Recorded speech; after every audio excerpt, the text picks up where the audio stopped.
German scholar, Germany, لیکن رہا وہ ورجینیا یونیورسٹی میں. جب اس نے پی ایچ ڈی کا مقالہ لکھنا چاہا، پی ایچ ڈی کا تھیسس، تو اس نے انتخاب کیا عزاداری. نام ہے شوبل، جیمز شوبل. جس وقت مجھے ملا وہ 21 برس کا تھا اور پی ایچ ڈی کرنے وہ کراچی آیا اور رضویہ سوسائٹی میں D1 میں اوپر کا کمرہ اس نے کرائے پہ لیا. جرار قزلباش صاحب کا مکان D2 میں میں رہتا تھا، D1 میں وہ تھا. اس نے ایک کمرہ گیسٹ ہاؤس کے طور پہ لیا تھا. وہ مکان گیسٹ ہاؤس تھا اس زمانے میں، بات ہے سن 70 کی اور 71 کی. تو اس نے جو عزاداری کے لیے سینٹر چنے تھے وہ 3 یا 4 تھے، کراچی اور قاہرہ، لکھنؤ، لاہور اور ایک کوئی اور شہر تھا جو مجھے یاد نہیں، شاید حیدرآباد تک. 5 جگہ اسے جانا تھا. کراچی میں وہ زیادہ رہا. محرم میں وہ کالے کپڑے پہنتا تھا اور ننگے پیر 10 دن رہتا تھا اور رضویہ امام باڑی کی مجلسیں کرتا تھا. جب میری ملاقات ہوئی تو اس وقت میری کتاب اردو مرثیہ پاکستان میں آ چکی تھی. تو وہ لے گیا جب مجھے چائے پلانے، اپنی کتابیں دکھانے، تو اس نے میری کتاب دکھائی تو میں حیران ہوا کہ اس نے پوری کتاب کا انگریزی ترجمہ کر ڈالا تھا. اردو اس کو آتی تھی، بہت اچھی اردو آتی تھی. آغم خاران عباس کے ماتمداری میں بھی شریک ہوتا تھا جب ضیاء رضوی صاحب یہاں نوے پڑھتے تھے انجمن میں، تو انجمن کے ساتھ بھی چلتا تھا وہ. تو اب وہ پروفیسر ہے ورجینیا یونیورسٹی میں. اگر آپ کمپیوٹر سے دیکھنا چاہیں اس کا نام تلاش کریں شوبل کا تو آپ کو اس کا نام مل جائے گا. اب وہ ورجینیا یونیورسٹی میں پروفیسر ہے. ظاہر ہے کہ 20-22 برس سے زیادہ گزر چکے. اس وقت وہ 20-21 برس کا تھا. اب مکمل ایج ہے اس کی اور وہ پروفیسر ہے اور اس کی ڈیٹیل بھی آپ کو کمپیوٹر پہ مل جائے گی. تو اس نے میری کتابوں پہ اپنی رائے بھی لکھی تھی اسی زمانے میں. تو میں نے اسے پوچھا کہ تم نے مشکل لفظ کیسے حل کیے؟ تو اس نے کہا پروفیسر قرار حسین سے میں پڑھ رہا ہوں آج کل اسلامیات اور قرآن. اور تو اس نے ایک سوال قائم کیا. سوال بہت کرتا تھا، بہت ہی اچھے اچھے سوال کیا کرتا تھا وہ، تو ذہین بہت تھا. تو اس نے ایک سوال کیا کہ اس بات پہ مجلس پڑھیے کہ ایک جگہ پر 2 چیزیں یکجا نہیں ہو سکتی.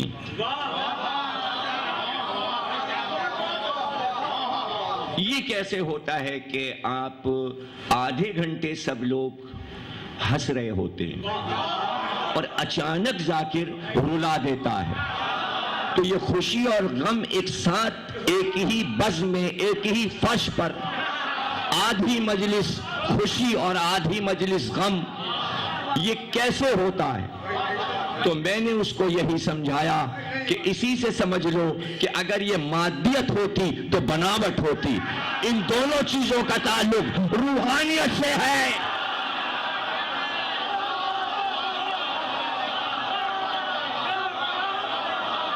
کہ نام علی سنا تو خوش ہو گیا اور جب مصائب سنے تو رونے لگے.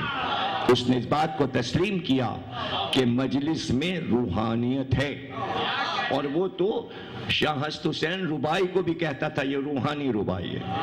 اور پھر ایک بار اس کی فرمائش پر میں نے اس ربائی پر پوری تقریر کی اور اس میری تقریر کو اس نے اپنے پی ایچ ڈی کے چیپٹر میں شامل کیا.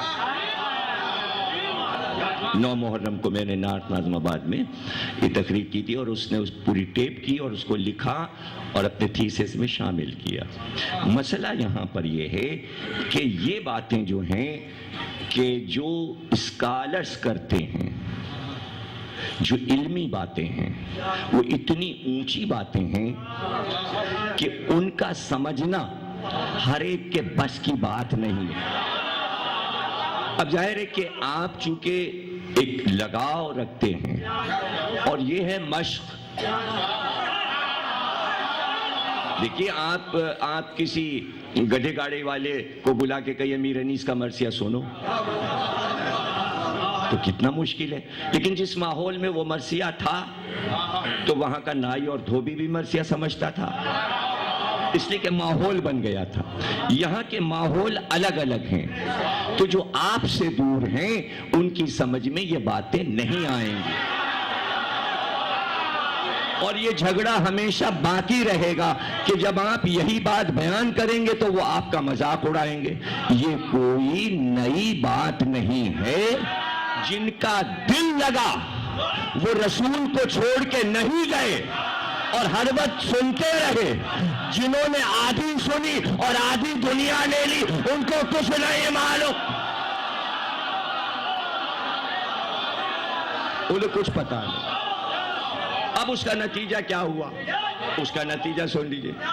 آیت اللہ باقر الصدر شہید کیے گئے عراق میں، اور بڑے عظیم اسکالر تھے، انہوں نے اکنامکس میں پی ایچ ڈی کی، اسلامی اقتصادیات پر بہت موٹا تھیسس لکھا انہوں نے، اکنامکس کے پروفیسر بھی تھے اور آیت اللہ بھی تھے نجف سے، اور انہوں نے فدق پر ایک کتاب لکھی جو قانون کی روشنی میں لکھی انہوں نے، وہ بھی حیرت انگیز کتاب ہے۔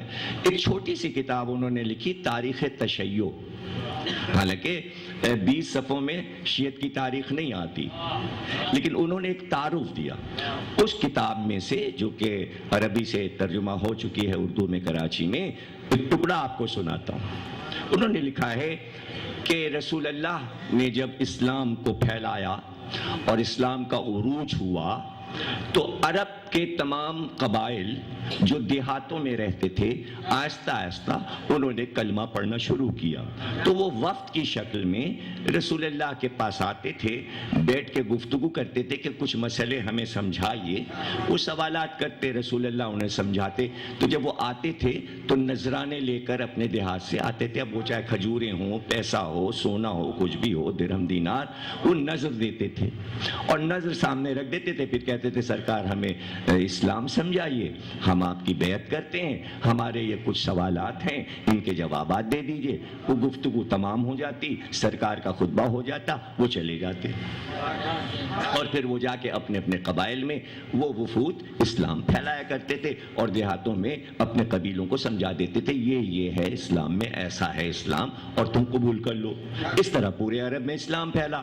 تو وہ کہتے ہیں کہ جب وفود داخل ہوتے تھے قبائل کے، مدینے میں آتے تھے تو اصحاب جو تھے وہ باہر مسجد کے کھڑے رہتے تھے، تو وہ فوراً جو بھی کوئی نیا وفد رسول اللہ سے ملنے مسجد جانے لگتا تو سارے اصحاب ساتھ ہو جاتے تھے، اس لیے کہ انہیں معلوم تھا سب لوگوں کو کہ جو نذرانے آئے ہیں سرکار وہیں پہ سب نے تقسیم کر۔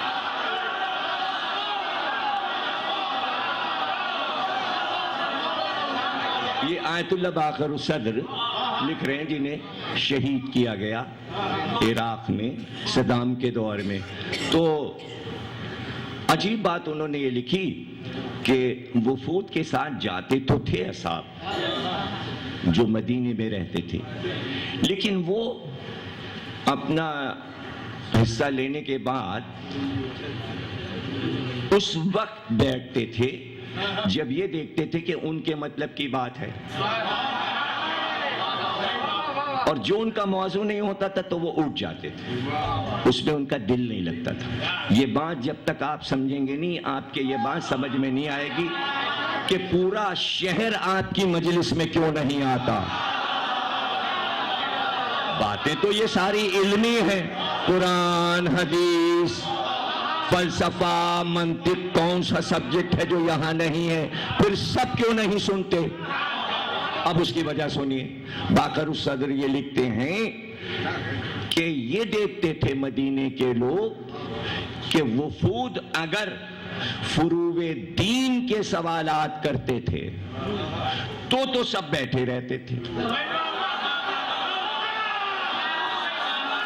یہ آیت اللہ باقر صدر نے لکھا ہے، کتاب آپ جا کے دیکھ لیجئے. وہ کہتے ہیں اصحاب یہ دیکھتے تھے کہ اگر وفود یہ پوچھ رہے نماز کیسے پڑھیں، روزہ کیسے رکھیں، روزہ کب کھولیں، زکوٰۃ کب دیں، حج کرنے جائیں تو کیا کریں، خمس کیسے دیں، تو اگر ایسے سوالات کرتے تھے فروع کے تو سب بیٹھے سنتے رہتے تھے. اور ادھر اگر کسی وفد نے یہ پوچھ لیا نبوت کیا ہے، امامت کیا ہے، تو سب اٹھ کے چلے جاتے تھے.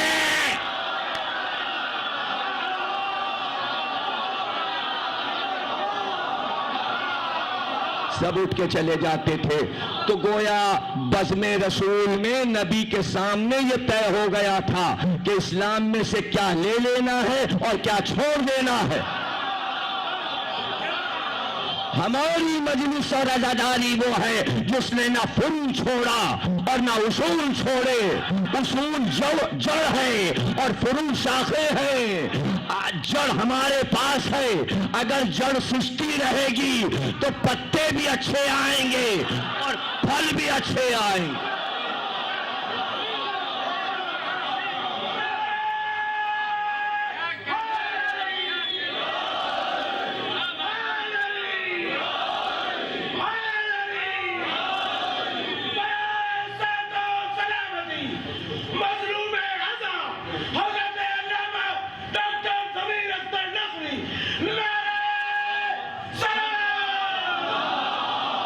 آپ سلامت رہیں، آپ خوش رہیں. آیت اللہ باقر الصدر کی اس بات کی روشنی میں آپ کو یہ بتا دوں کہ عزاداری اصول دین میں ہے. اصول دین میں امامت ہے. امامت میں 12 امام ہیں. حسین تیسرے امام ہیں. ان کی شہادت کی یاد عزاداری ہے. تو درخت اسلام جو ہے، جو دین کا درخت ہے، اس کی جڑ میں عزاداری ہے. عزاداری شاخوں کو ہرا رکھتی ہے. ایک شاخ نماز ہے، ایک شاخ روزہ ہے، ایک شاخ حج ہے، ایک شاخ زکوٰۃ ہے، ایک شاخ جہاد ہے. اگر عزاداری نہیں تو شاخیں سوکھ جائیں گی.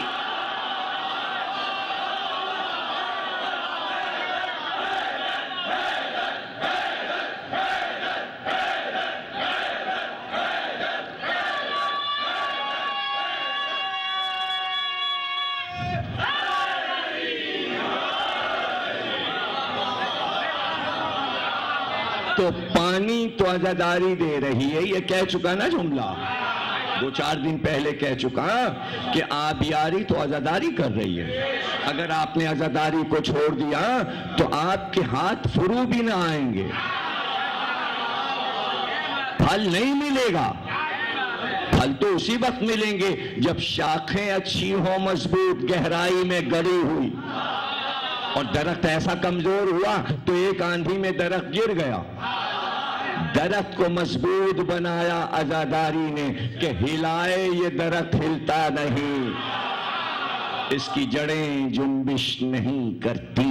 اس لیے کہ عزاداری وہ شے ہے، اب قدر کیجئے گا میرے جملوں کی، عزاداری وہ شے ہے کہ جو توحید سے شروع ہوتی ہے پھر عدل تک آتی ہے.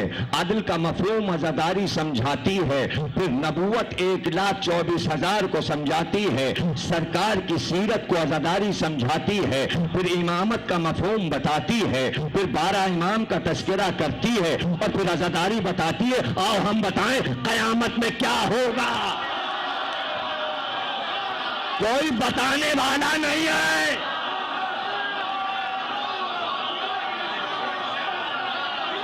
کوئی بتانے والا نہیں ہے.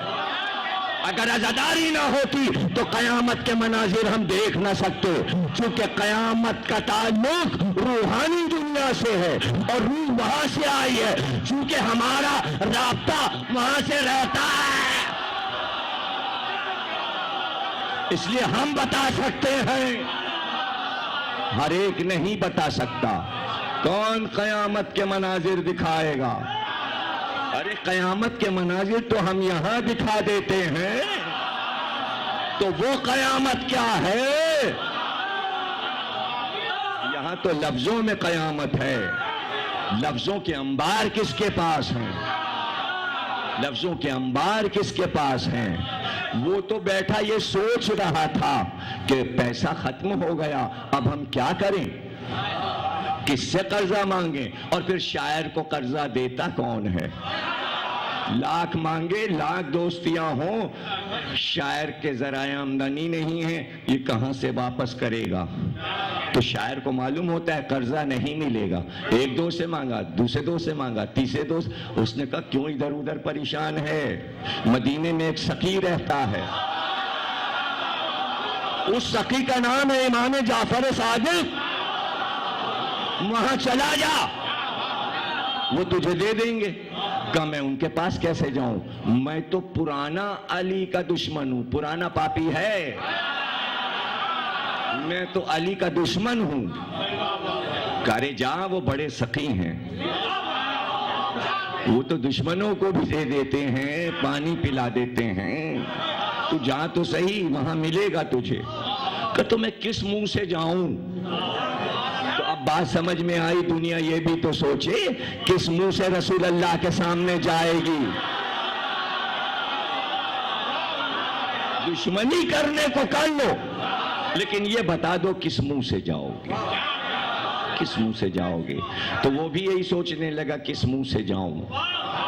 دوست نے مشورہ دیا کہ بھائی وہ خوش ہوتے ہیں اپنے اجداد کا ذکر شاعری میں سن کر، یہ سب کو معلوم ہے کہ ہمارے ائمہ کو جو علی کی مدح میں شعر ہوں، جو حسین کی مدح میں شعر ہوں، ہمارے ائمہ کو پسند ہیں۔ کیوں پسند ہے؟ کیوں پسند ہے؟ جب بھی شاعر آیا، ادھر مانگا ادھر مانگا، مسجد نبوی میں جدھر گیا، ارے جا نا حسین کے در پہ جا۔ یہ مشہور واقعہ ہے، بہت مشہور واقعہ، علامہ مجلسی نے بہار الانوار میں لکھا، جا جا حسین کے پاس جا۔ کہاں؟ ادھر ادھر، کوئی نہیں اپنا دروازہ کھولے گا۔ پہنچ گیا امام حسین کے در پہ، اور شعر کیا پڑھے؟